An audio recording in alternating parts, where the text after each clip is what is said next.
প্রিয় স্টুডেন্টস, তোমাদের যে নতুন একটা অ্যানিমেশন এনেছি, অ্যানিমেশনটা একটু দেখতে হবে কীভাবে কী হচ্ছে। প্রথমে এরকম ব্ল্যাঙ্ক থাকবে, তারপরে আমরা F5 করব। কম্পিউটার দেখবে F5 প্লাস একটা অপশন আছে, F5 করলে স্লাইডগুলো ওপেন হবে। ক্লিক করছে, দেখো একটা এই সাইডে আসলো, একটা এই সাইডে আসলো, একটা এই সাইডে আসলো, একটা এই সাইডে আসলো। এগুলো অ্যানিমেশন হচ্ছে। এই অ্যানিমেশনগুলো আমাদের ক্লাসে দেওয়া হবে পরের দিন।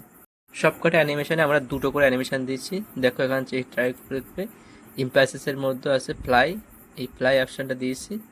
ফ্লাই হচ্ছে, এই ফ্লাইয়ের মধ্যে গিয়ে ডিরেকশান চেঞ্জ আছে, এই যে ফ্রম লেফট থেকে আসবে কিংবা রাইট সাইড থেকে আসবে, এরকম বিভিন্ন রকম আছে। সেই হিসেবে আমরা যেভাবে দেবো সেভাবেই আসবে। টপ থেকে আসবে, মানে উপর থেকে নিচে নামবে, এরকমও আছে। ঠিক আছে, তো এখানে আমরা শুধুমাত্র এই এই অ্যানিমেশনটাই অ্যাপ্লাই করেছি। আর একটা অ্যাপ্লাই করেছি কি, অ্যাড অ্যানিমেশন, মানে প্রথমে ছবিটাকে ক্লিক করতে হবে, তারপরে অ্যাড অ্যানিমেশনে যেতে হবে, গিয়ে এই যে ইন্ট্রাসের মধ্যে গেলে ফ্লাই অ্যানিমেশন, এইটা এই ফ্লাই করতে হবে। ঠিক আছে, এরপরে যেটা দিতে হবে একই জিনিস, সেই ছবিটাকে ক্লিক করতে হবে, অ্যাড অ্যানিমেশনে গিয়ে আমরা যে এই যে এমপ্যাসিসের মধ্যে স্পিন অপশনটা দিয়েছি, স্পিন, এটা খেয়াল করবে, স্পিন।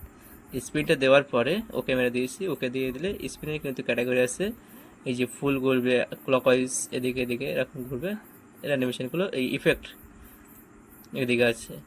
এইগুলি শুধু আমরা দিয়েই করেছি, কিন্তু তাহলে বেশি কিছু আমরা করিনি, একদম সিম্পলসভাবে আমরা তৈরি করেছি। এরপরে F5 করে চালু করলে বুঝতে পারবো।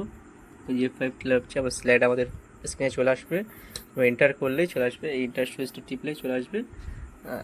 একটা, দুটো, 3 নম্বর স্লাইড, 4 নম্বর, এবার দেখো 5, 6, 7, 8, এই হচ্ছে আমাদের কাজ। Let's go and next topics. তো পাওয়ার পয়েন্টে নতুন একটা অ্যানিমেশন আজকে আমরা শিখলাম, একে প্রেজেন্টেশন বলা হয়, power point presentation. Tata, bye bye. এরকম নতুন নতুন টিপস আমরা আরও নিয়ে আসবো।